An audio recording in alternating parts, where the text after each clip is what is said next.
3 minutes after 10, and this will actually be rather important news for at least one person listening to this programme, and quite possibly a few more. But the queue to see the Queen lying in state is now closed for at least the next 6 hours.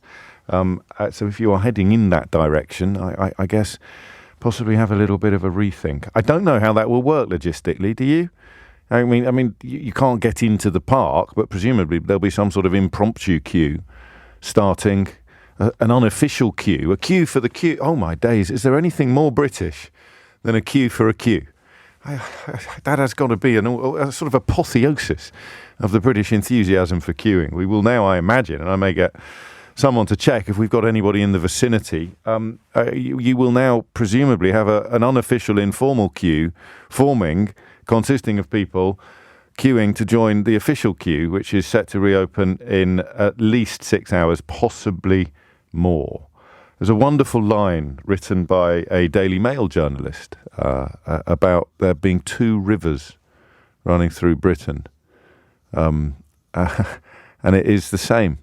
Running through London, I beg your pardon. Two rivers running through London, one of them consisting of people. I think that was from 1935. It's a rather beautiful figure of speech, isn't it? A rather beautiful metaphor.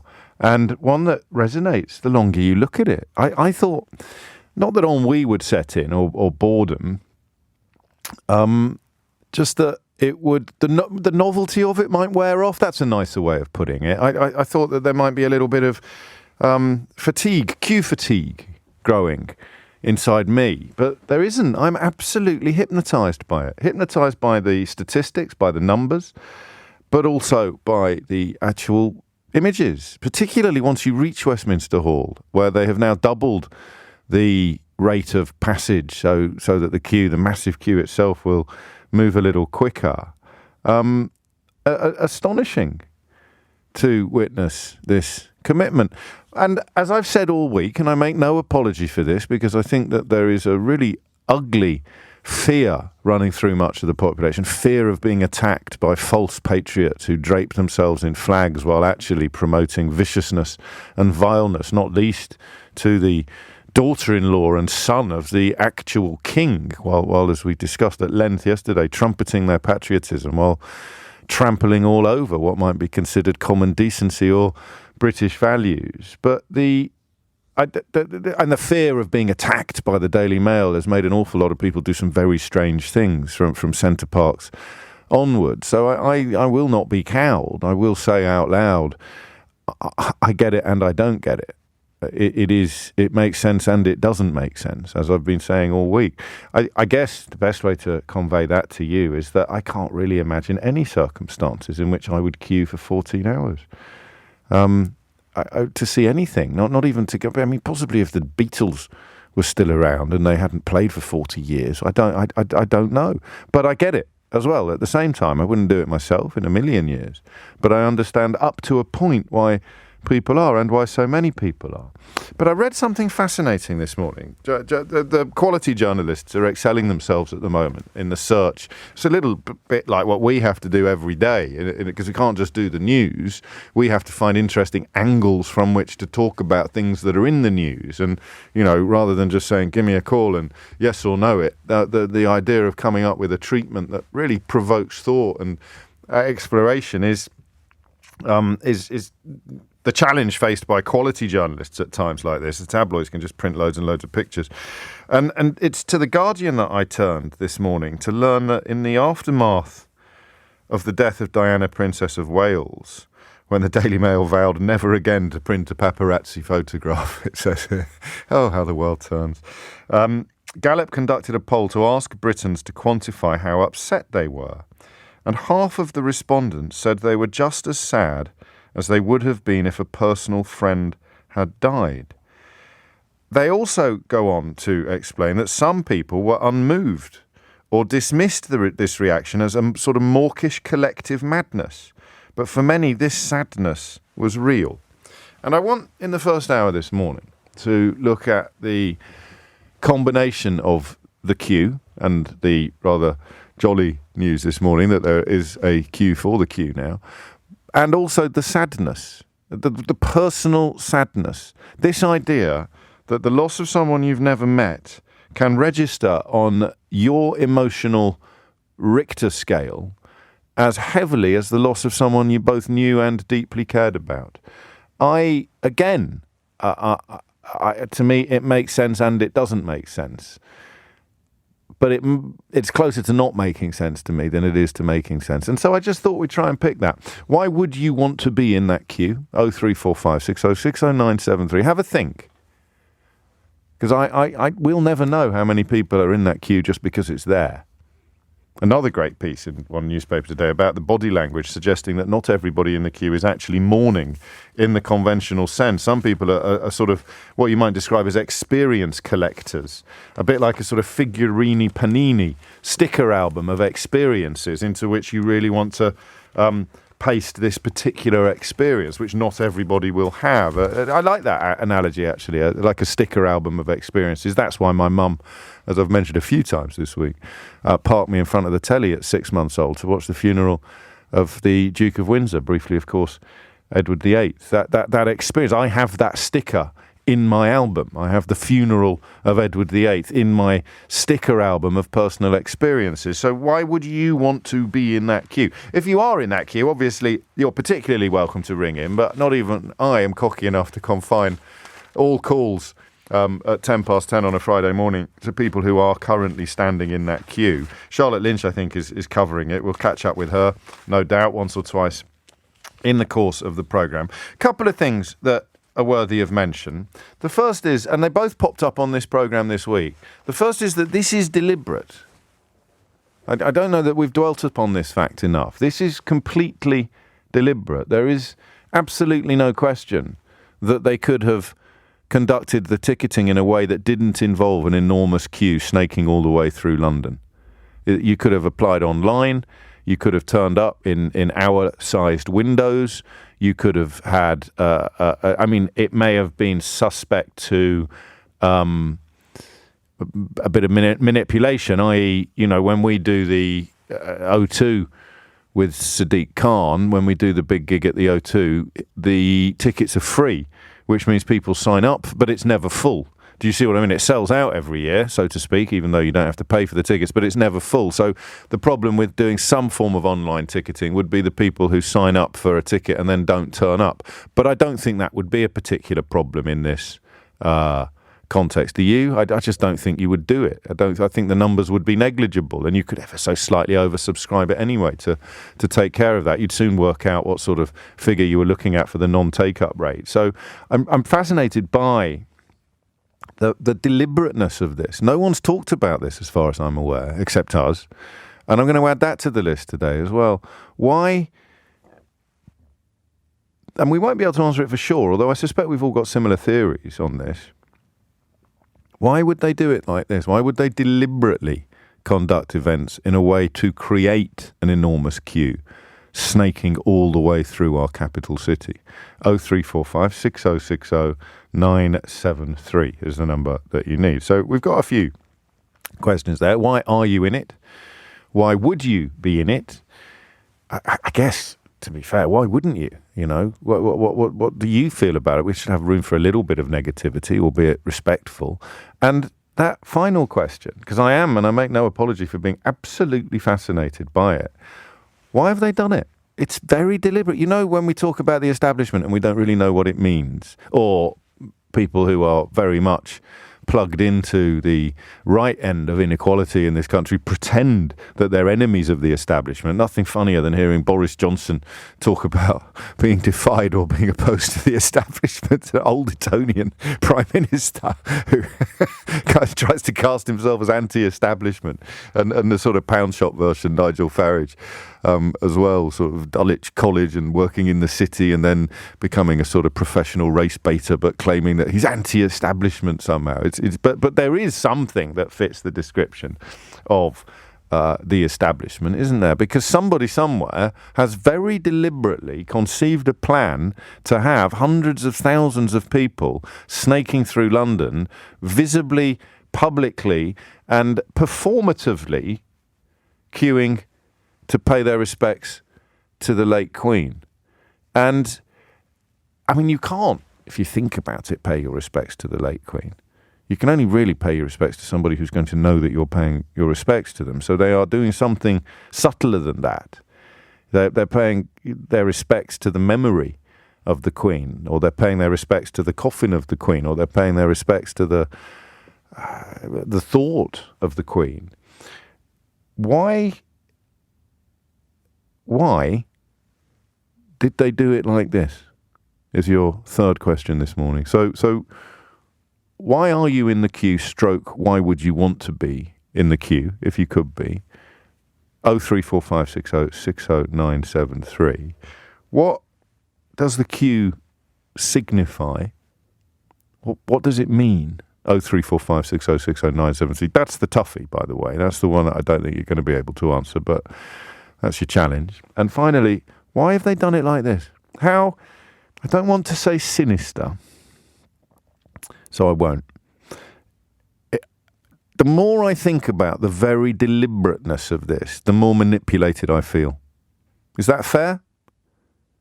Maybe it's not, actually, but it's just true. The more I think, hang on a minute, it's wonderful that hundreds of thousands of people want to walk past the Queen's coffin, but they really don't have to do it in a way that involves people queuing up for 8, 9, 10 hours or more. They really could have done it in a way that meant people would queue up for no more than an hour or two. You know they could have done.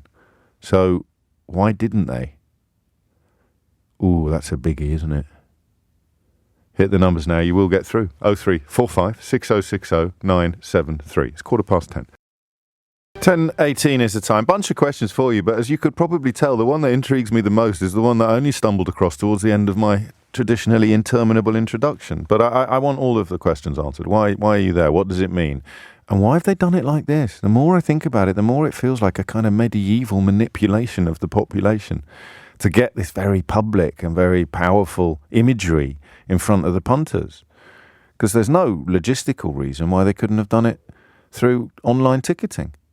There really isn't. Anyway, enough. Bindi is, it says here at the Oxo Tower, which suggests to me that you are in the queue just between Blackfriars Bridge and Westminster. Is that right?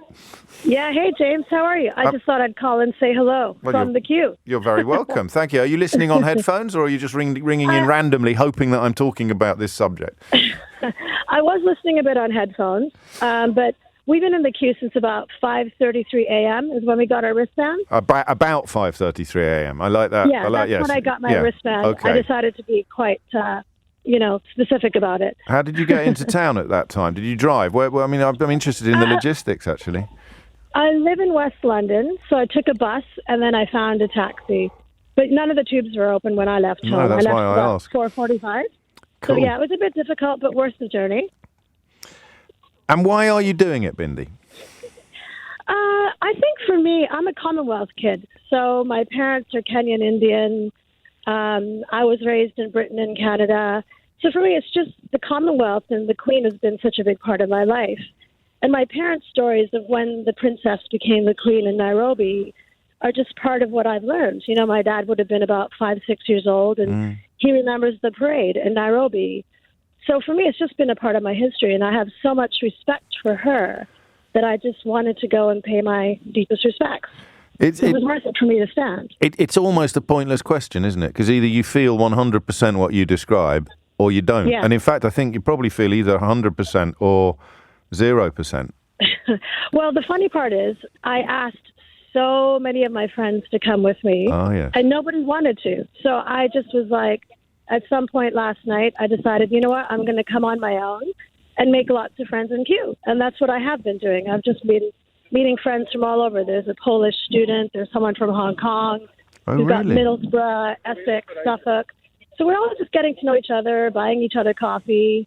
I bought a round of banana bread for the crew. So, we're getting to know each other. It's really nice. I like that. And I don't want you to embarrass anybody within earshot, but how many people do you think are collecting the experience? I used an analogy of a sticker album earlier, where you get, and the fact that my mum, at the age of 6 months, my mum parked me in front of the television to watch Edward VIII's funeral. So there's no way I can remember that. But she sort of felt that she was giving me the memory, giving me the sticker. people around me, I don't think they are. They're all genuinely here to pay their respects. And I know I'm being a very positive Canadian Good. side of me. Nothing wrong with that. But genuinely, everyone around me is here. For me, it feels like the right reason. Like, no one is a tourist, in my view, at least the ones I've been chatting to all along. Love it. I love it. I love it. I love it. And I wish you well. And I will do my best to keep you company when you're not hanging out with your new mates. You can pop your earphones back in and I'll do my best to keep you entertained. Thank you for getting this conversation up and running. I do like my texts, as you know, particularly Idiot's Corner, which has been quiet this week. I love this. This is two people texting at the same time. Oh my God, James, talk about overthinking something. I can't take any more of it. I'm diving back under the duvet. More kip desperately needed. And then Jeremy and Darby, in exactly the same moment, both texts dropped at 20 minutes past 10 in that 60-second window. How do you do it? How do you manage to read my mind every single morning? I was just thinking, surely they could have had people register online for an hour slot. There'd be no queuing. It'd be a better experience for everyone. Maybe it shows how poor we are at IT systems, or maybe they actually want an enormous queue to make more people think, gosh, everyone is doing this. Maybe I should do it too. I also love your Panini sticker album experience analogy. So this is curiosity, not disrespect, as I'm sure everybody intelligent listening appreciates. And if you're not intelligent, you're probably listening to the wrong program. So the curiosity of it, the population... not control, but there must be a degree of manipulation here. It's designed to create... I like it, by the way. I make that absolutely clear. I think whoever took the decision has played a blinder, because it has created an incredible sense of... Well, it's twofold, isn't it? An incredible sense of moment, but also of involvement. And that is the real magic of this week. The fact that not only is it spectacle, but it's also interactive. You are not just watching it, you are part of it. And whether you're in the queue or not, the queue is every man. The queue is every woman. The queue is all of us. And so not spectators, but participants. That's what's been delivered. And that's why I think the decision to actually do the queue in this way was the right decision from a royalist point of view, albeit there's possibly a modicum of cynicism involved. Sarah is in Portsmouth. Sarah, what would you like to say? Hi there. Hello. I'm one of the individuals that will probably end up queuing in the informal queue to join the formal queue. You're going to be in the queue for the queue, tonight. the queue. Absolutely. Okay. Yeah, absolutely. So for me, I'm a serving. I work in the army and military, Yes. and I've served for 12 years. And I think a lot of military people, whether it be Navy, RAF, and Army, will want to queue. I don't think it's about time. If I had to queue for perhaps 10 to even 20 hours, Yes. I think that's a small feat to pay for 70 years worth of service that Her Majesty has given our country and the Commonwealth. Yes. And I must say I was quite thoughtful. But you've done 12 years in serving for Queen and country, so Well, exactly. you've paid your and respects. You pay your respects every day, in a sense, but you want to do more. It's about how it's going to make you feel, I think, as much as anything else. Well, perhaps so, but I think it's more than that. It's a sense of duty. She's looked after us for 12 years, and I've had friends that have passed away in service, and I'm sure that many families out there who have lost sons, daughters, dads, and I think that all of those individuals want to go and see the Queen correctly. So you see her as uber human. She's not. It's not just a person, it's a country embodied in an individual, because you serve Queen and country. And in fact, the two are, in the eyes of many servicemen and women, absolutely inextricable. They're absolutely intertwined.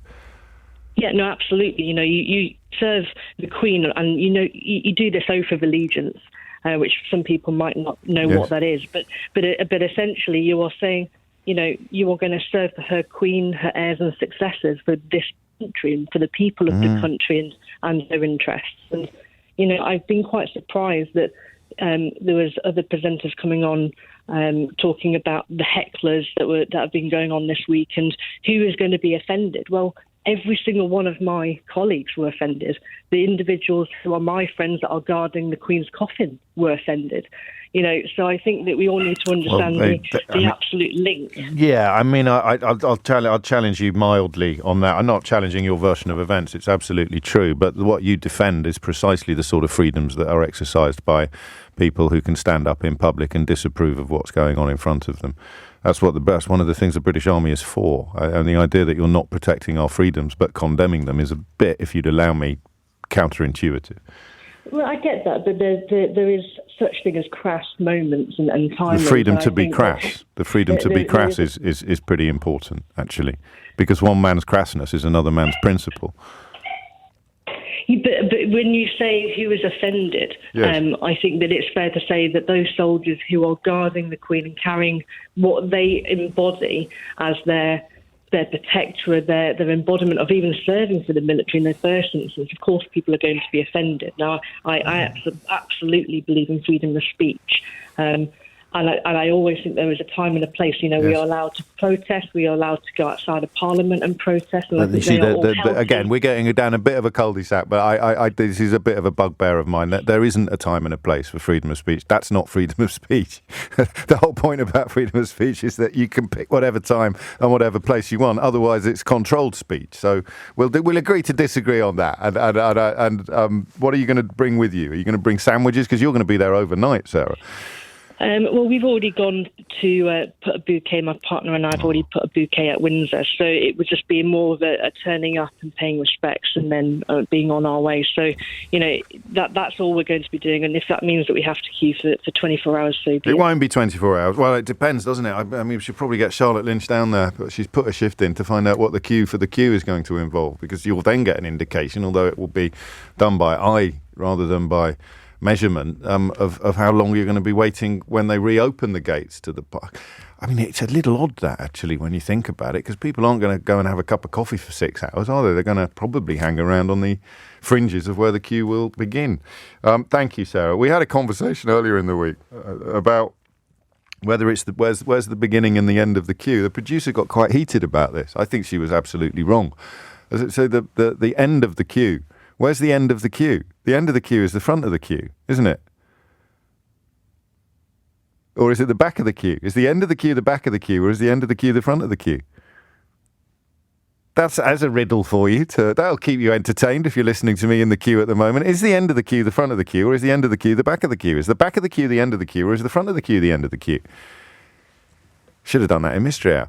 And speaking of Mystery Hour, we failed yesterday. We should have checked the Guinness Book of Records, shouldn't we, after the programme, to establish what is the longest queue of humans in history. A genuine queue, queuing for an event, queuing for something, not an exodus, not fleeing or moving for a very real purpose, but queuing solely to witness something, whether it's a football match or the lying in state of a monarch. I think we should try and get hold of that, shouldn't we? That statistic, not just because of Mystery Hour, but also because it's really interesting. It's coming up to 10:30. You're listening to James O'Brien on LBC. I want to know why you're in the queue, and I want something. I don't want to sound ungrateful or bossy like a school teacher, but I want something a little bit more than I'm here to pay my respects. That bit we can kind of. And no one's going to own up to just being there for the sticker, are they? I'm just there to collect the event. I'm there so that I can say for the rest of my life that I did it. I respect that. I've got no problem with that, but probably. You may not even realise it yourself, but something a little deeper than a simple description of I am there to pay my respects. And then this question that intrigues me, absolutely intrigues me. Why have they done it like this? I mean, if you're talking about PR, which seems like an inappropriate or inadequate term, it's an absolute masterstroke. It has somehow embellished the monarchy. This queue. It has created, as I said a moment ago, both event and participation on a scale that you hardly ever see. Possibly you never see except at times like this. 10:30 is the time. Holly Harris is here now with your headlines. 33 minutes after 10, here is an insightful contribution to our conversation from Emma. Perhaps the fundamental basis of the royalty serf bond is the original parasocial relationship. Lacking literal force of arms or ancient religious edict, how else do they inspire loyalty, in quotes, than by convincing us that we know and love them personally? Otherwise, why would we keep on paying for them? It's a very good question, actually. And I think the queue, much as I have been simultaneously moved by it, but not even close to being moved enough to join it. And that leaves me once again in that curious condition I've been describing all week as I get it, but I don't get it. It makes sense, but it doesn't make sense. So why are you in it? Why would you want to be in it? And why have they done it like this? Why have they done it in a way that necessitates an enormous stream, a river of people snaking through the entire capital of this country? Leo is at the London Eye, so you're a little bit ahead of Bindi, who's at the Oxo Tower, although if you climbed up the London Eye, you could probably see her. Leo, what would you like to say? Good morning, James. Hello. Hello. Actually, by the time I was holding, I'm now in front of the county hall. Okay.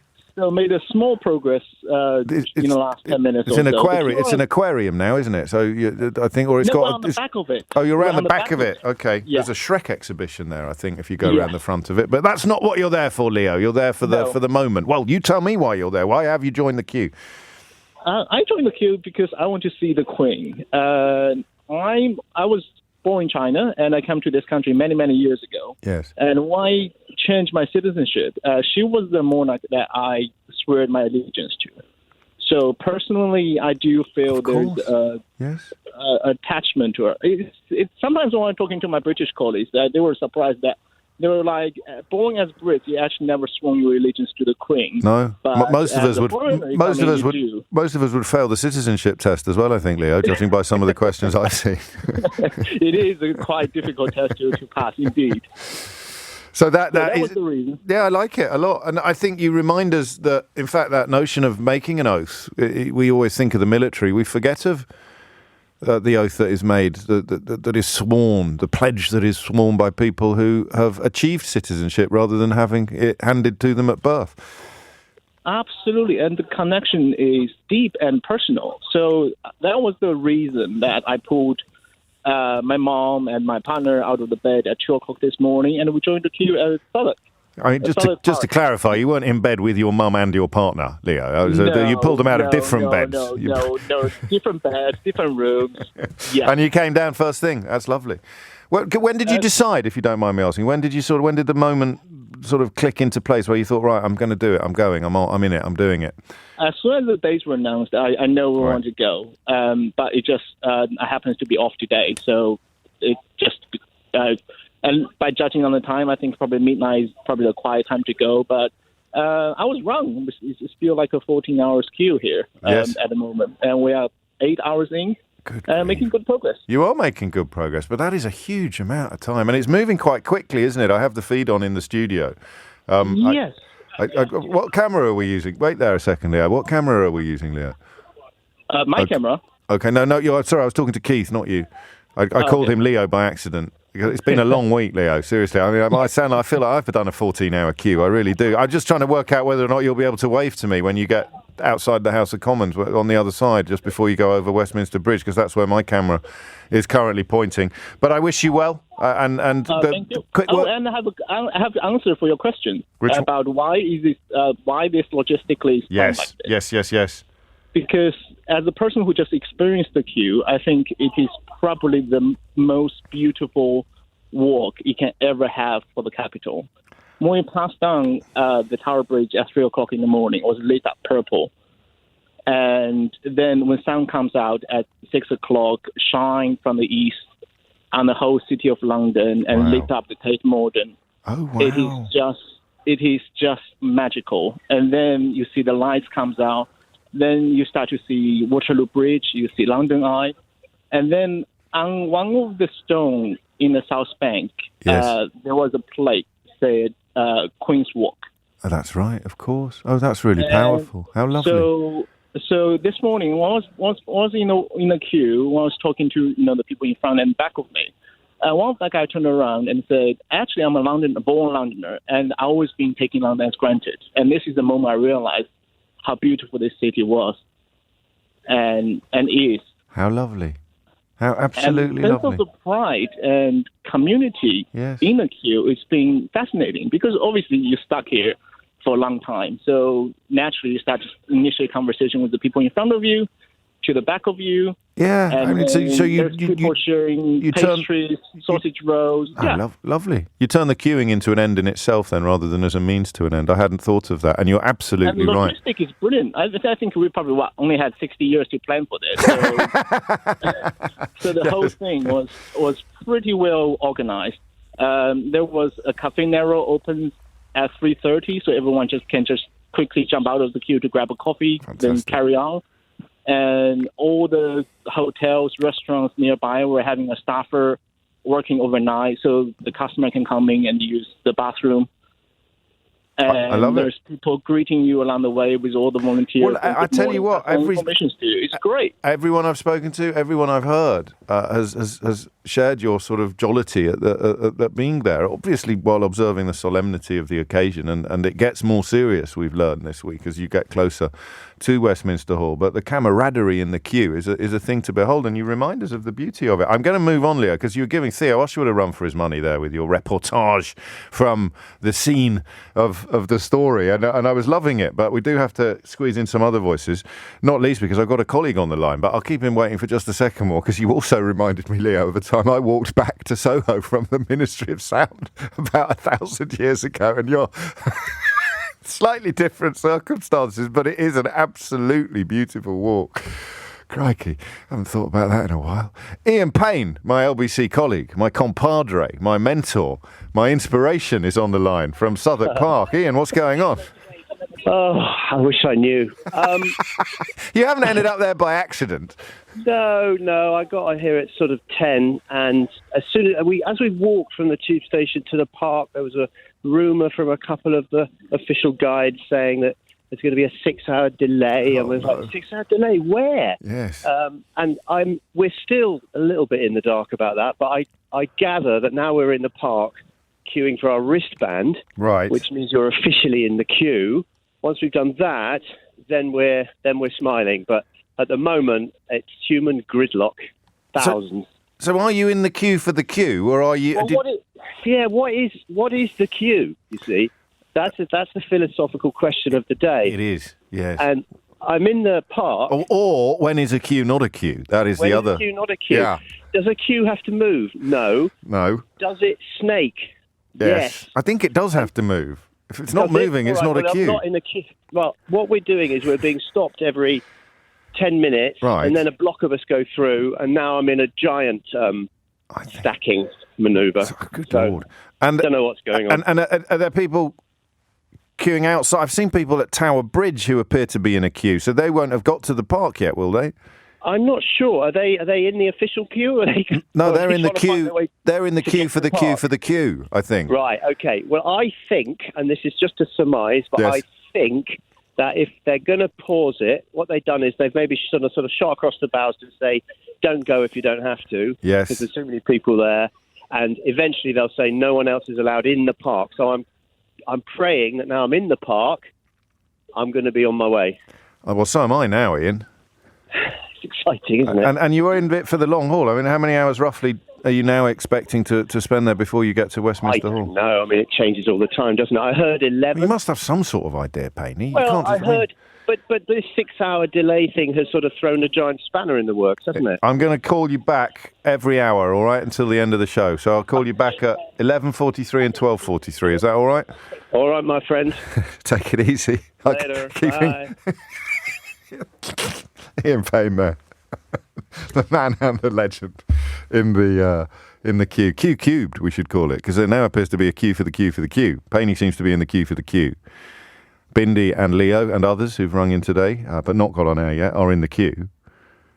Payne's in the queue for the queue, and as far as I can tell, people around Tower Bridge are in the queue for the queue for the queue, or the queue cubed, as it would be technically correct, I think, to call it. Shiv's in Hatfield. Shiv, what would you like to say? Hi, Ed. I suppose some people are just not tech savvy enough to apply for queues and online, etc. I just feel that it might be a bit of a generation gap there. So this is a sort of cautious answer to the question of why they've done it in such a sort of analogue way. Exactly. Yeah, I mean, come off it. Have a look at the queue. If you're a bit, with respect, if you're a bit doddery, you're not going to be queuing up for 14 hours like this, are you? Well, I was in London yesterday at Oxford Circus, and an old lady was getting off the train and she looked slightly confused. And I said, "Do you need help?" And she said, "I'm trying to get to the queue." And I said, "You're in Oxford Circus." So I had to direct her to the ticket office to say, "You'll have to talk to someone upstairs who can help you out." So she just sort of emerged. She just emerged into the ticket hall at Oxford Circus and asked a random, in this case you, how to get to the queue. So no, I was actually sitting next to her on the underground. Oh, okay. And she was very polite and she was talking to people. So she needs to go to Tower Hill, I think, or Southwark, doesn't she, on the overland train? Yeah, I wasn't personally sure myself, and we got off the train at the same time, and she was looking left and right, and people were filing past her, and I felt a bit sorry for her, and I asked her, good for you.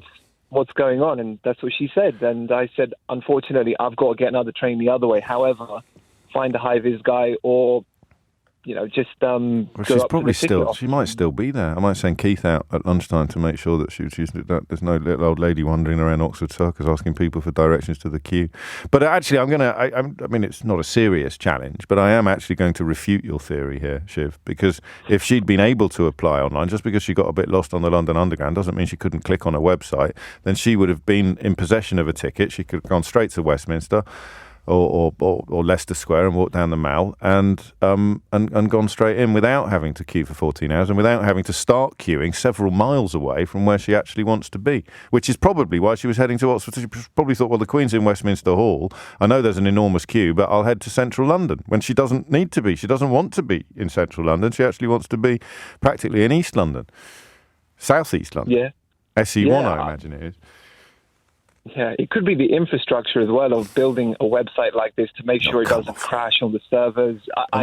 Fair point. No, fair point. Or it could be the fact that it is a magnificent spectacle, which also provides not the illusion of participation, but the reality of participation. So although I think it is deliberate and it is something conceived by the establishment, I think it's also rather beautiful for the benefit of the people who are in it and moved by it. But as I did say earlier, I am not having the time and a place for freedom of speech argument from anybody, because that is not freedom of speech. 10:46 is the time.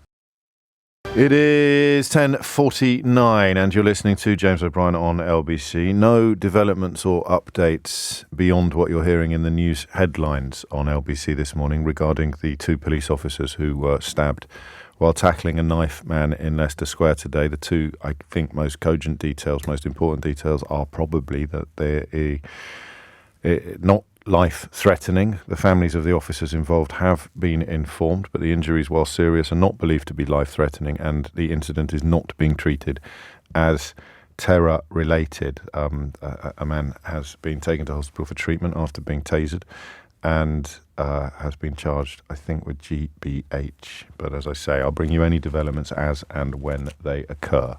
10 to 11 is the time. You're listening to James O'Brien on LBC. Another bit of breaking news for you. My colleague Lewis Goodall, who you should all be following on Twitter and indeed listening to later on LBC, tweets that sterling is down to a new post-1985 low against the dollar this morning and also down against the euro. So the pound is now worth roughly $1.14 and €1.14.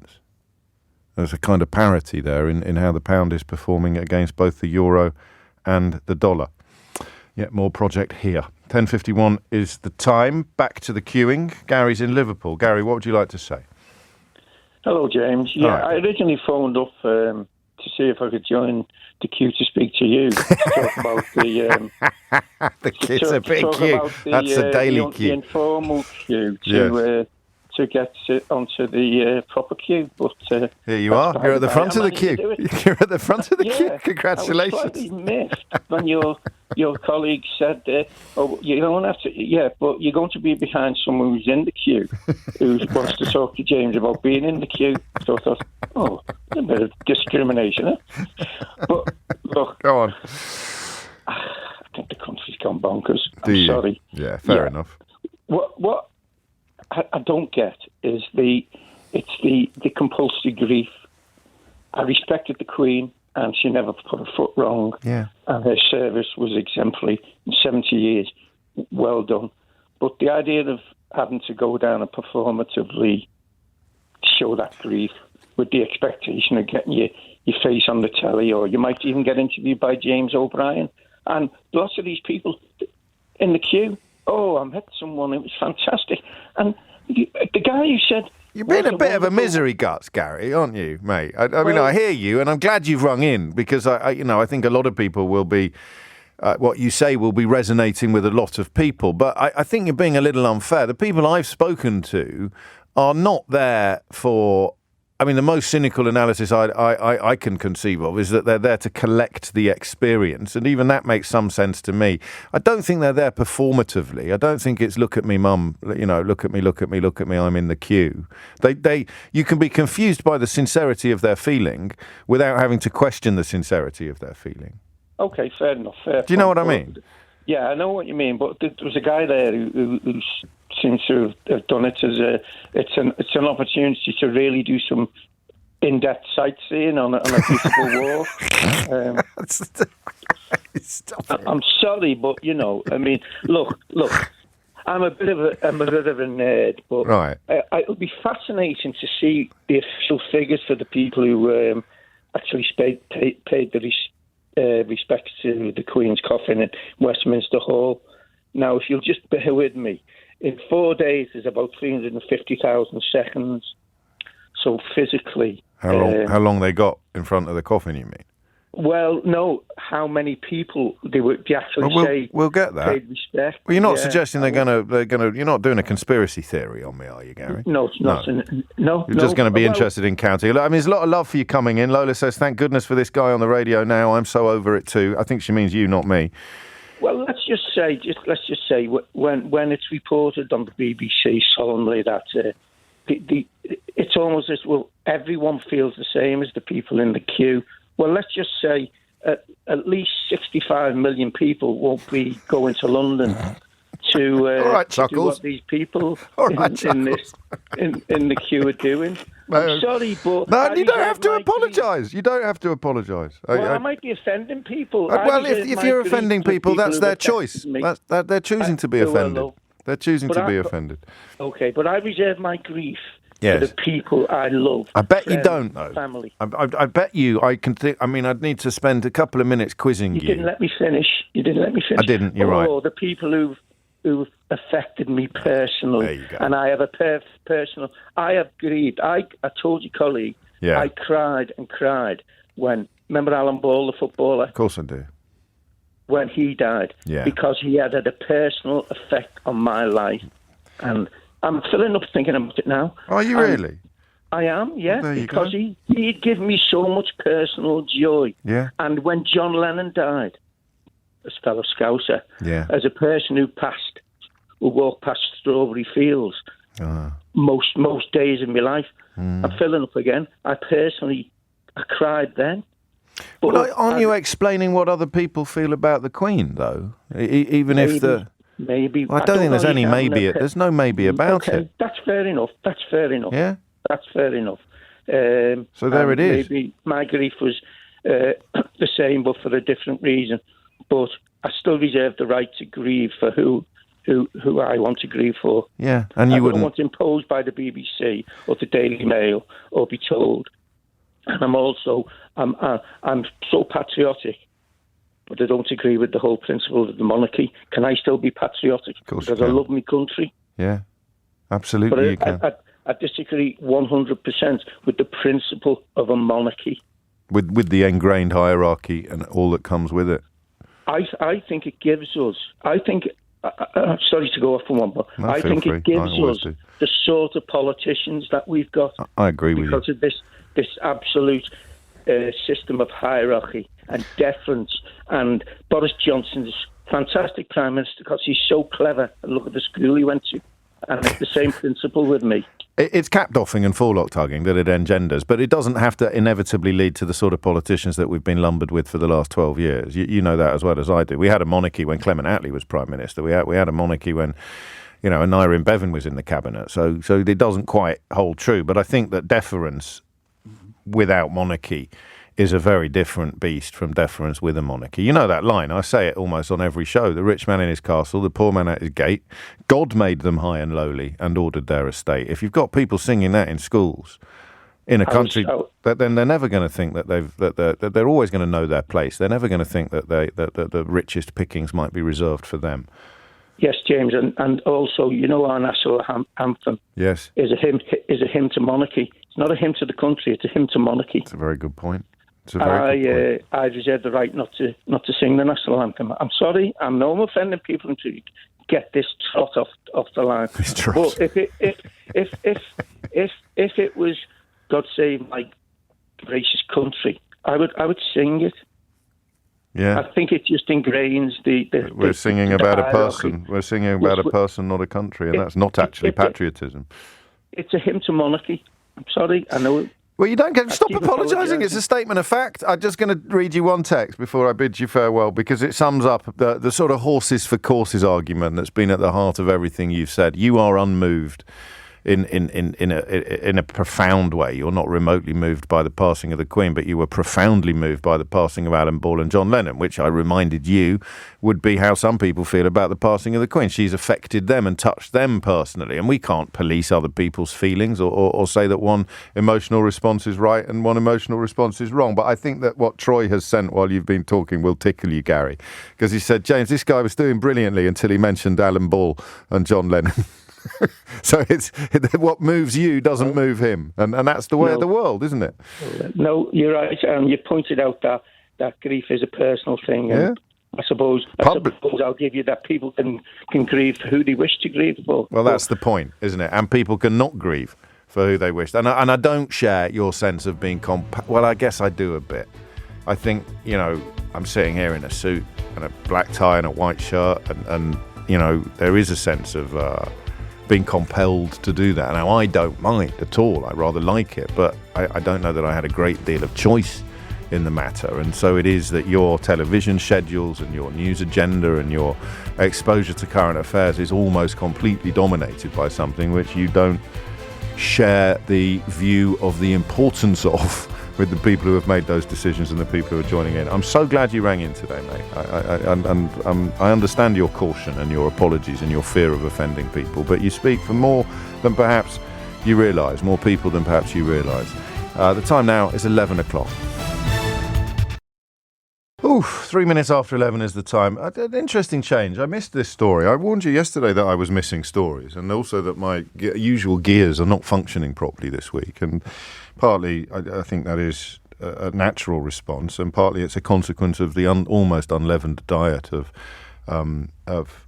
royal-related news that we're all feeding upon at the moment. But I find the banker's bonus story that Kwasi Kwarteng is apparently contemplating the idea that bankers need to have the caps on their bonuses lifted. I'm just not getting the response to it that I'd get ordinarily. So I'm sure we'll get stuck into it next week, possibly in the next hour.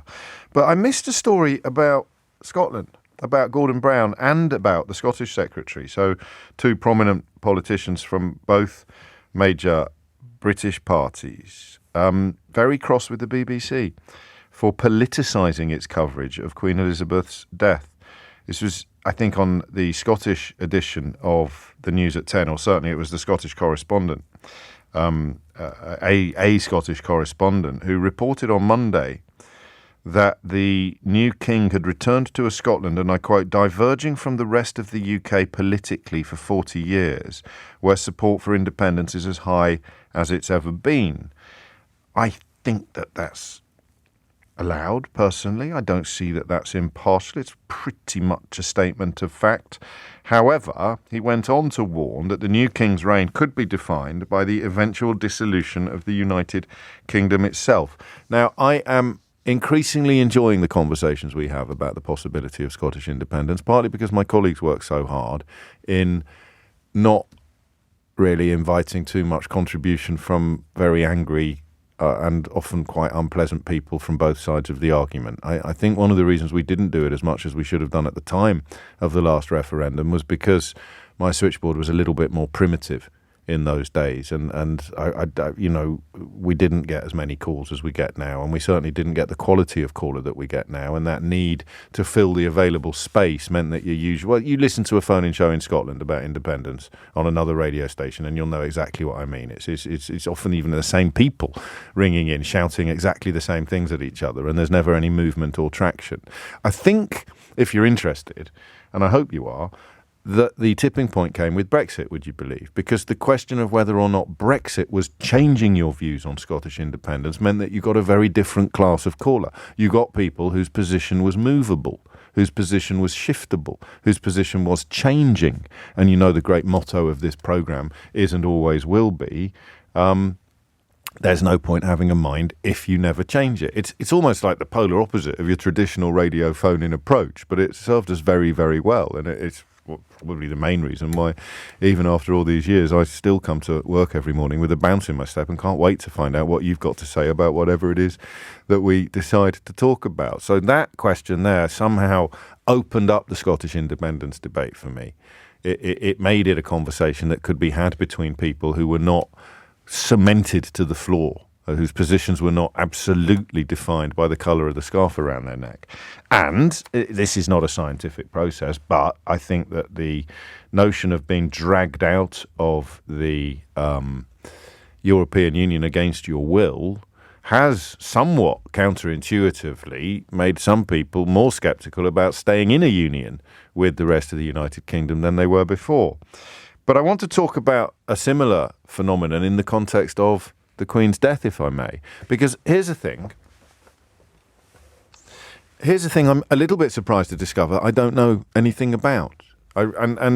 It's a conversation informed partly by what I have been encountering on social media in the last few days. Partly, I presume, in relation to this story about Gordon Brown and the Scottish Secretary being deeply unhappy with the BBC for politicising its coverage of Queen Elizabeth's death by introducing unrelated speculation about independence, although I didn't realise that this was the seed from which the stories I've seen and the posts I've seen had probably sprung. Because I don't know where the monarchy fits into the nationalism. I actually don't know whether or not you can make broad generalisations about people who are supportive about Scottish independence's attitude to the Queen or the King or the monarchy. Do you see what I mean? I was really surprised to see presumptions from unionists that nationalists would not want the Queen. I think it was established during the last referendum that the Queen would stay the Queen of Scotland even if Scotland had achieved independence, wasn't it? Again, I'm a bit embarrassed by my ignorance on such an enormous national issue, but I'm pretty sure it was. And it was also the only occasion in our lifetimes when it seemed as if the Queen was actually letting the people know what she thought about something. I forget precisely how it happened, but it was choreographed, wasn't it? It was very carefully managed, and the unmistakable impression, well, apart from when she wore that hat at the state opening of Parliament that was clearly modelled on the EU flag. That was a very poignant and sad moment, wasn't it? It really was. But even more explicitly, I'm pretty sure she let it be known that she wanted the Scottish referendum to go against the notion of independence. The SNP, as far as I'm aware, want to keep Charles as head of state. Julian Suffolk adds, for now, portentously. I don't know what you build that for now on. And one of the earliest texts to come in from Hazel says, I'm Scottish. I've never felt less British than I do watching this royal spectacle. It looks and feels foreign to me. No place for them in a modern Scotland. And yet, of course, the line of succession goes back to a man who became King of Scotland before he became King of England. He was the sixth King of Scotland when he became the sixth King James of Scotland before he became the first King James of England. So what am I asking? I'm asking you, as usual, 2 or 3 questions, of which the first is, what is the relationship between Scottish nationalism and the monarchy? Is it 50-50? I mean, are you just as likely to be in favour of the monarchy? Is it no different from the rest of the population? I imagine there's more reverence for monarchy among unionists than there is among nationalists, but I don't necessarily think that the breakdown among nationalists would be much different from the population as a whole. Does being a supporter of Scottish independence mean that you are not a supporter of the monarchy in any meaningful way? I honestly don't know. I'm fascinated by the relationship between royalism and nationalism in Scotland, specifically in Scotland. So just give me a heads up. And it may be that we'll have to do it unscientifically. We'll have to take calls from people who say, yes, there is a link, and you are less royalist. The more nationalist you are, the less royalist you are. Or you may say, no one's more committed to the independence cause than I am, but the king will always be my king. I just want to hear that, okay? 0345 6060 973. I don't really do is the BBC at fault phone-ins on the detail. I do it on the really, really big stuff like false equivalence and climate change and the appalling Brexit coverage that I was latterly a little tiny part of.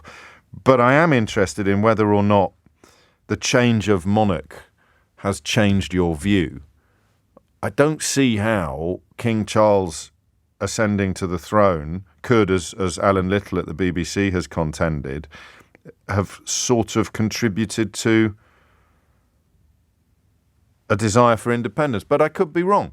So I want all of it, everything you've got. It's not a confused introduction, this, but there's lots of different strands. There may be a question I should have asked but haven't. I'm fascinated by the relationship between Scottish nationalism and British royalism. 0345 6060 973. And I have a fear is not quite the right word, I have a feeling that Prince Charles's biggest challenge is going to be retaining the affection of the population on anything like the scale that his mum managed to achieve. And part of her achievement, as we've discussed all week, was the camouflage of mystique, the fact that, as we just talked about, you hardly ever knew what she thought about anything. We know what Prince Charles thinks about everything from climate change to the efficacy of his fountain pen. The opinions, I suspect, are not thin on the ground when it comes to what we know about Charles. And that is going to be a problem, because the more of my opinions you know, the more grounds you have to take against me. I mean, admittedly, the more grounds you have to like me as well, because of the ones you agree with. But, you know, if you're a racist, you're going to hate me, because you know how I feel about you. I make no bones about it. The more opinions you have and the stronger they are, the more ammunition you give to people to take against you. So Charles has got that problem. And I really wonder whether the change in monarch is going to change your attitude to your Britishness, or indeed to the independence of Scotland. Hit the numbers now, you will get through. It's just coming up to 11:14. The number you need, as always, is 0345 6060 973. The Rob in Glasgow tells me that the SNP leadership supports the monarchy so as not to split their vote. Polls among SNP supporters actually have a significant majority against monarchy. But I'm not talking about the SNP necessarily, Rob. I'm talking about everybody who wants independence. And that doesn't, I don't think that that's the same circle. I think that's an intersecting pair of circles with a massive, massive intersection. But SNP membership is not going to contain everybody in Scotland who is drawn towards independence. I don't think it is, anyway. And I'm not going to apologise for not knowing enough about Scottish politics, because every time I apologise for not knowing enough about Scottish politics, you hit me over the head with my own admission. You say, it's outrageous that James O'Brien... in many ways, think of it as false modesty. I do more phone-ins than any other radio presenter in London about Scotland, and I think I now have a better grasp of Scottish politics than most journalists working in England. So the days of me apologising, thanks to you educating me with your calls, the days of me apologising for my poor grasp of Scottish politics, they ended on the day I walked on stage in Glasgow and got an almost homecoming welcome for an event connected to my last book. But I still have a lot to learn, including this: the relationship between nationalism, the desire for independence, and royalism, or the support of the British monarchy. It's 11:15. 11:17 is the time. Just another story I probably should have brought to your attention alongside the state of the pound this morning, but the number of UK exporters to the EU has dropped by a third since Brexit. It's reported today that that just happened between 2020 and 2021, actually. So that's just in the last year. The number of UK businesses exporting goods to the EU fell 33% between 2020 and 2021. That's according to the HMRC. Let's have a little think about that. A third of companies exporting to the EU have stopped. In fact, they've sort of gone out of business, I think. They've stopped but they may still be in business, but they're no longer exporting goods to the biggest market, the biggest single market in the world. It's just incredible, isn't it? Absolutely incredible. And on it goes. 18 minutes after 11, the vexed, curious, and to me at least largely understood relationship between nationalism, patriotism in Scotland specifically, and royalism. Jamie's in Edinburgh to kick things off. Jamie, what would you like to say? Hi, James. Hello. Thanks so much for helping to keep me sane over the last 6 years. Well, I've done my best. Really, you're a vital part of most days, Thank just to try and stay sane. I think from my perspective, I'm sort of fairly middle class, retired engineer. I am a member of SNP. I joined it because I was a lifelong Labour supporter. I joined because they were the ones that were saying they didn't like Brexit, the sort of English nationalist suicide mission. Scotland, the crowns of Scotland and England were joined well before the parliaments were joined. For me and for many of us, I think the royalty is quite separate. Is it? Yeah. I mean, I'm fairly lukewarm about the whole thing. I mean, I couldn't help getting a buzz out of the fact that I couldn't help getting a buzz out of the fact that the Queen chose to die in the Highlands. So it affects us because we're all sentimental to some extent. Yes. And I can respect her. I sort of do respect her in general. But of course. I want above all to be a modern country, and I really worry about the way the sort of anachronistic nature of UK politics. It seems to me a less deferential nation than England, Scotland. It always has seemed to me, probably from the sort of great 19th century philosophers onwards. It's your David Humes and what have you. It seems to me to be a lot less deferential. I don't know whether that's accurate or not. I think that's fair to say. I mean, there's always a danger of hubris, of falling in love with the idea of how nice the Scots are. And of course. I did like the fact that the Queen was reported many times as saying one of the things she liked was the humour of the Scots, their general nature. And I think there is some truth there. From this perspective, I mean, the huge danger in this whole independence thing is that people see it as being anti-independence. Anti-English. Yes. And I keep coming back to the words, I think they're probably Nicola Sturgeon's, that it's a kind of civic nationalism is what we're after. It's not anybody that wants to be here and be part of a modern country and wants to get away from this English nationalist suicide mission, which is Brexit. Anybody who subscribes to that is welcome here. It's not a... No, I know, I get that. I mean, there is some anti-English. The problem is, I think, with British coverage, with London-based coverage of Scottish independence, is that we do it in a binary way, which is stupid, because I remember having an experience at the Edinburgh Festival a few years ago and being sort of heckled after asking a question by someone who clearly hated the English. And I took away from that a false and completely bogus sense that that Scottish independence supporters were a bit like Brexiters who hated Brussels, But as with Brexit, there's a million different complexions. Yeah. Broadly speaking, how many pro-independent, how much of an independent Scotland, people who want an independent Scotland would still want to be subjects of King Charles, would still want King Charles as head of state? I think I did see a survey the other day, and I think it was probably less than 50%, but I don't think it was far off that the magic number that we always have nowadays. The infernal ratio. I love it. I mean, it's partly because it's difficult to think how, the whole idea of how you would have a president in the place of a monarchy is problematic, obviously. Yes. But it's a difficult one. But I do think, one of my hopes I watched a lot of the coverage here, and I sort of cycled round and round the crowds when they were queuing to go in to see the laying state in St Giles Cathedral. the feeling was I was hoping that England, the country as a whole, I don't know how many people watched the sort of Scottish coverage, I was hoping they would get a feeling for something that was this kind of specifically Scottish approach to the whole thing, and they would have a better understanding of where Scotland is, because it's very frustrating often hearing people go on about, the Truss's statement about Sturgeon that she would ignore and so on. This kind of... Yeah, that was an absolutely awful intervention. But we're going to be filling our boots for 2 years with the awfulness of Liz Truss. We don't need to start.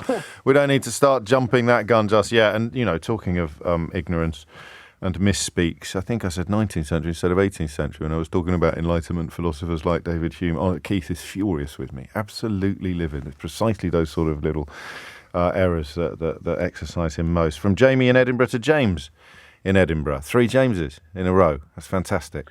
What would you like to say, James? Hi there. My name is James Bukowski. I'm actually a member of the executive of the Scottish Green Party, who's in government at the moment, the SNP. So I'm the council co-convener. There are 2 of us. Okay. Basically, I'm not an elected rep. I'm not an MSP or a councillor by any means, but I'm involved in the party. I got involved in independence politics back in 2014. And the Scottish Green Party takes a view more towards the direction of an elected head of state. Okay. We are very sensitive at the moment that we need to let things obviously tide over, and we want to make sure that people have the opportunity to properly come to terms with obviously the transition to Charles. But a lot of us in Scottish Greens are avowed Republicans, and myself included. And why does that? Why does republicanism sit with Green politics? Whether it's green, I'd say... Is it the same in England? Are you more likely to have a Republican Green? I'm not sure. You'd have to ask the people. I will ask that. Obviously, I will, but I thought you might have a little head start on it, given... Well, the reason why I say what I say is because the Scottish Greens and the England and Wales Green Party are separate parties legally. Of course. And so we've taken more of a leftwards eco-socialist direction over the years, I guess is the best way to describe it. Okay, I understand. I think part of it comes down to the Greens are quite aware of the idea that through constitutional tradition, this predates the Union, that sovereignty has been kind of traditionally thought of as something that belongs to the people. And so many of our MSPs, when they've taken their oath in the Scottish Parliament, have often prefixed what they have to say by law with kind of stating that the people of Scotland are sovereign, and it's ultimately the people who elected them that have their allegiance. And it's that sort of thing, that sort of tradition of, people might consider it radical. Somebody like myself, I'm also a citizen of Poland. I spent a lot of time in Norway, which also has a monarchy, but a very toned-down version of it. There are other ways of doing a monarchy where you don't have to orient your entire political system around a very lucky group of people who have a lot of wealth and have inherited a lot of wealth, not just by owning things, but because of the colonial conquests of the UK. And we have to own up to that. And I'm hoping that the transition to Charles, to many people in Scotland, be they royalist or not, will often come to terms with, well, what exactly is the monarchy in terms of a social justice perspective down the line? So, that's a sort of response I'd say to anybody who basically thinks all nationalists are Republicans. It's more nuanced, and I know people in the SNP, for example, who are in favour of keeping Charles, but there are also people like myself in the wider independence movement who have a strong belief of it's not a silly question, obviously, because I'm getting some fascinating answers. Yeah. But is it wrong to think that there would be a broad link, that your views on independence would hint towards, I would have a fair crack at understanding what your views on the monarchy were if I knew what your views on independence were, in Scotland as a whole, not just in the thingamy? This only comes from my perspective of nearly 10 years of independence activism, is that I think the more pro-independence you are, the more open you are, for example, to at least renegotiating what status the monarchy has in Scotland. I think the thing that really frustrates me is what I just said a minute ago, that there are many positions and posts in British life that require not an allegiance or sense of duty to one another, but actually to a person who's got a very fancy metal hat. And to me, that's a bit strange. I think when you spend, especially like myself, I'm 27 now. I've been very fortunate to spend a lot of time abroad, and you often get a little bit perplexed that you actually realise, I know that we've made a lot of modernisation in the UK with our monarchy and the House of Lords, or whatever, but we are still quite backward in some of our ways of the fact that, the Crown is sovereign, not the people. And that has repercussions on other aspects of the way that the country is run. So I'm not trying to say that my view is necessarily the one that is shared by the majority. I personally think that should independence happen, and I think it's very likely if you look at demographics, if you're under the age of 55, the majority of people in Scotland are in favour of independence in the polling. It's a matter of time now. The question will be is after independence, do we then have that conversation, a referendum of sorts, where we basically say, do we want an elected head of state or do we want to keep Charles in some form or other? And you think that would happen, do you, in the event of an independence vote, that there would later be a referendum on them? I think so. I think people would see it as an opportunity, at least. People in my flank of politics would want to put forward the argument saying, hey, we've just got our new independent parliament and our independent Scotland, and the first thing that we're going to do before we can even discuss things is give an oath of allegiance to a king. And that's going to be quite hard. And in fact, the phrase eco-socialist, which you used a little earlier, makes the opposition to monarchy inevitable, I think, in any sort of meaningful sense, albeit that you cite the Scandinavian models, which are a lot less entrenched, I suppose. And also, I've taken 2 calls from men in Edinburgh, both called James. And we speak of Scotland in such a homogenous way when the difference between the Central Belt and the Highlands and as you remind us, generations as well. It's just, it is a little bit lazy of London-based journalists sometimes, and I am constantly fighting that foible. Thank you, James. 29 minutes after 11. We may move this conversation onto the Commonwealth in the final hour, whether or not the moving of the Queen, the passing of the Queen, actually, as many people are suggesting, threatens the Commonwealth in its current form as well. The New Zealand leader making comments that certainly add weight to that argument. Time now is just coming up to 11:30. You are listening to James O'Brien on LBC. Holly Harris has your headline. 33 minutes after 11 is the time. Theo Ushwood has joined me in the studio. We have an update from the Metropolitan Police, James, about the stabbing of 2 police officers in central London, not far actually from our studios in Leicester Square. Update from Sir Mark Rowley, who said the young female officer suffered serious stab wounds to her arm, which may be life-changing, according to the new Metropolitan Police Commissioner. The male officer, who was also with her, was stabbed 3 times in the neck and once in the chest, but he should make a full recovery. Their injuries are not said to be life-threatening at this time. Of course, a man has been arrested and he was taken to hospital where he was treated and now has been released into police custody. This is not being treated as a terrorist incident and is not linked, of course, to the what's coming up on Monday with the state funeral. It should be said, James, that actually there are officers from all over the country coming to London to help out with the state funeral. In fact, every force... There's a huge Welsh contingency in Pret-a-Manger yesterday morning. Every force in the country is represented in London right now and through till, of course, Monday. But these are officers from the Metropolitan Police who are in hospital having suffered significant injuries, but they are going to be okay. The man who was arrested, aged in his 20s, arrested on suspicion of causing grievous bodily harm, and he was tasered as officers rushed to the scene to help out their colleagues.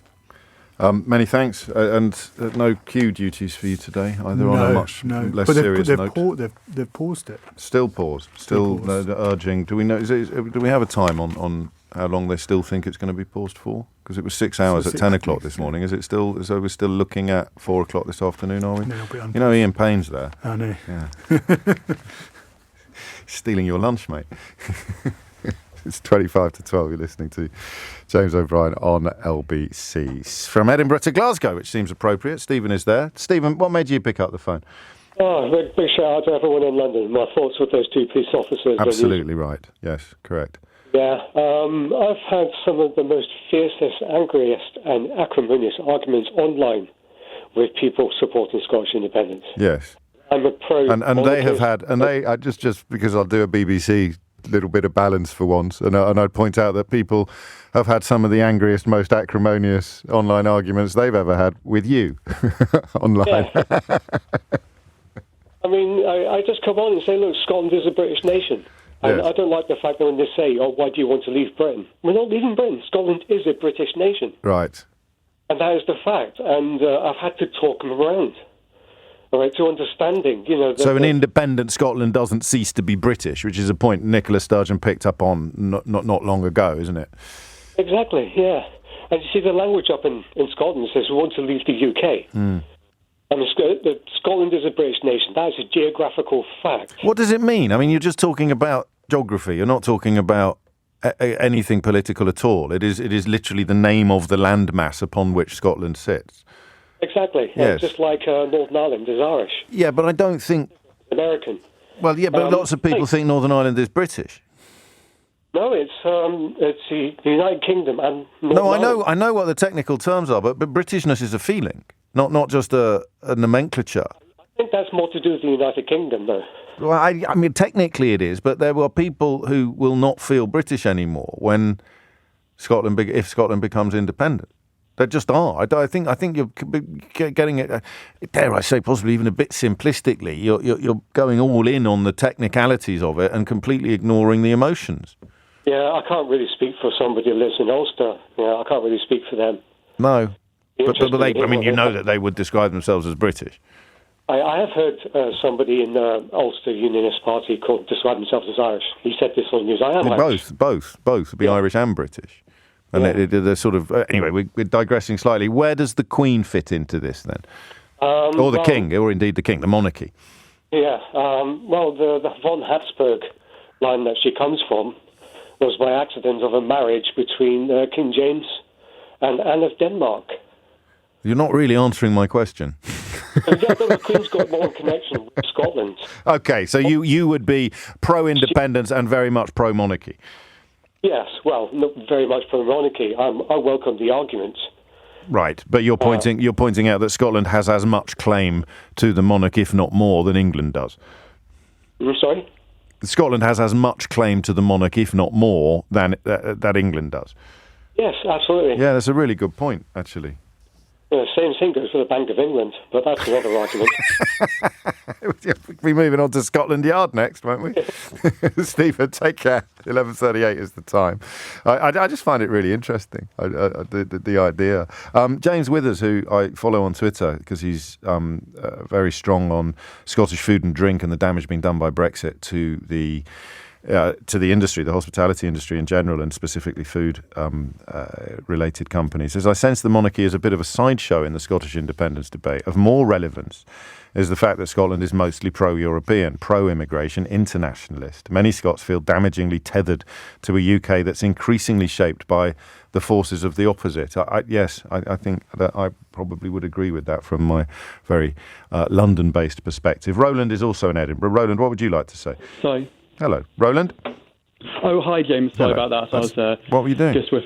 I was just with a colleague. Okay. I was going to say to your researcher that I think there's really been a struggle to form this clear sense of Scottish identity over the last few years in a way that isn't just becoming derogatory towards the English. Yes. And I think what I was struck by was how Celtic and Rangers supporters, well, I should say a subsection of Celtic supporters, sort of unveiled a very derogatory message. I won't repeat it. But what about the Queen? Yeah, I just used the F word, and so I think in many ways this attempt to form a separate sense of Scottish identity, which ties into nationalism, is often just about being derogatory towards certain aspects of English identity, and I think you can find that coming to the head with the monarchy when you find certain sections being very disparaging. I think quite unnecessarily at times. Yes. How do we fix it? I don't know. I mean, I'm not especially. I don't have especially strong emotions about the monarchy. Either way, I haven't sort of been down to London for a while now. But I think maybe what concerns me is that the SNP seems to be trying to create this sense of identity around the notion of wokeness. And I think for me, that's the main problem, is that they are trying to increasingly erode freedom of speech. And you've seen that a lot with the hate crime bill that was passed last year in Parliament, where there's been this concerted drive to undermine freedom of expression. And so I think in terms of forming a strong sense of Scottish identity, I hope that doesn't come about through eroding civil rights and basic freedom of expression. Yes, I would share that. I wouldn't use the word woke in that context personally. I don't think wokeness is synonymous with trying to erode civil rights. In fact, historically, quite the opposite. Wokeness is the awareness of the need for civil rights. But I know you know that. Yeah, I mean, the meaning's been changed a lot over the years. Only if you let it. I'm fairly confident I know what the meaning is, and it means being aware of injustice and being alive to discrimination and exploitation. Well, in some ways, that's quite an antiquated definition of wokeness. No, that's the one I use. Yeah, I mean, the one that I use... No, that's it. It's my show. That's the meaning. Well, of course it's my show. That's why I say my name every 10 minutes. Yeah, but I mean... Thanks for your thoughts. Brian's in Leven in Fife. Brian, what would you like to say? Hi, I just wanted to say that for me, the monarchy and the parliament, the union of the monarchy and the union of the parliament are totally separate. Go on then. And it's the union of the parliament I would just like to see split. Basically, for the last kind of 30, 40, 50 years, we feel like we've been governed remotely from way down there. It's been slightly better since we had devolution, but we're still basically the main shouts are made down in London. And in the last, 10 years or so, the people who've been governing us have not been of the highest caliber, let's just say. So I would rather we just did it for ourselves. Yeah. So keeping the monarch but having independence, sorry. Yes. How commonplace is that? Because I'm not across the football story that the last caller alluded to, but there is a danger perhaps of people outside Scotland seeing everything through the lens of extremes, the extremes that are portrayed, particularly one thinks of the Old Firm, you would you find, a commonplace opposition to the monarchy among Scottish Catholics? I honestly couldn't tell you. No. I come from the Highlands. Therefore, I have actually no knowledge of... and that's an example of something I mentioned earlier, which is the danger of doing this from a southern perspective and thinking of Scotland as some sort of homogenous block, which no one ever does about England, do they? The idea that, London and Somerset and Hull are all going to contain identical characteristics and identical demographics is just palpably absurd. I think people do, but I think it's not necessarily deliberately, but I think it's through ignorance. People, maybe don't think about the differences there are. Yeah. I came across it when I was about 10 years old, and I remember asking my father, because my mother's cousin was a member of the Orange Lodge, and he was going on a parade the next day, and I remember asking why. And my dad couldn't tell me, because my dad obviously was from the Highlands too, and he was trying to explain it to me, but just simply couldn't. Didn't understand what was going on. Oh, really? No, he hadn't a clue what was going on. I remember him asking the guy himself, and his argument basically was, well, it's because we're British, it's because we like the Queen, because we like this, because we like that. We just do it because we do it. And my dad was, and I was asking, as I say, I was about 8 or 10, and I kept asking why, but why do you do that? And he's going, well, because we do, it's tradition. And that was the argument. Because I say so, as it were. There's kind of. Yeah. I mean, I think we've all got that in our locker, haven't we? That kind of, I've never really thought about it. We just do it because we do it. We've always done it. Don't why you question. Yeah. And people get very upset about that, actually. And I didn't see the harm in going for a parade and going for a march around the place and, playing flutes or whatever it is. It's all nice. It's all fine. However, there's a lot of stuff goes along with it.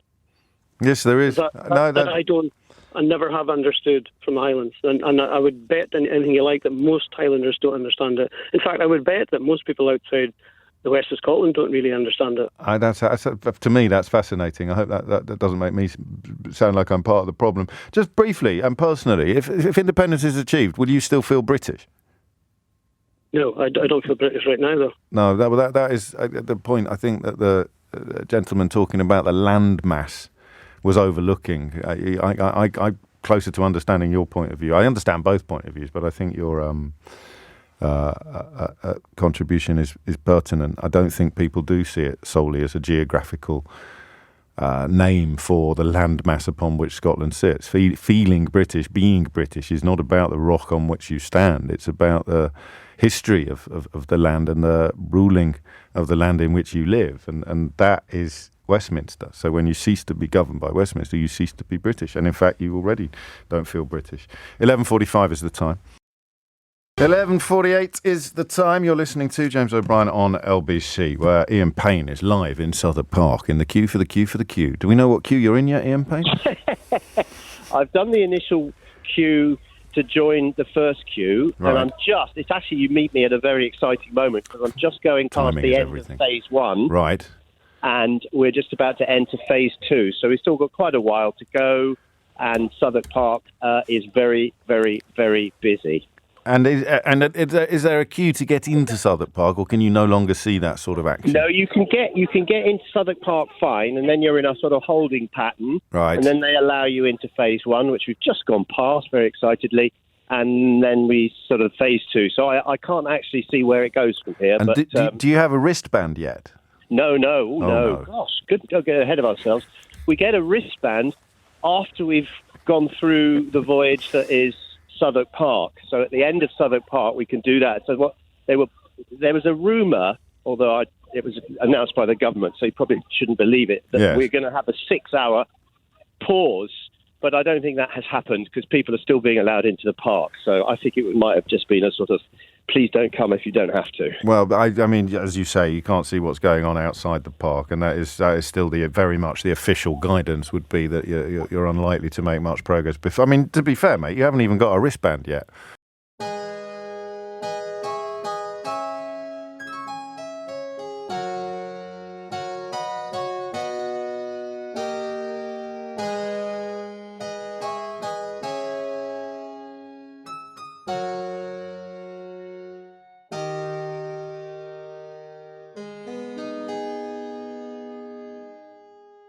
Về đâu anh chẳng thu đêm sầu, lòng ta nhung nhớ bao đoạn trường. Từng đêm ta lạnh trong gió sương, nhìn sao ta đêm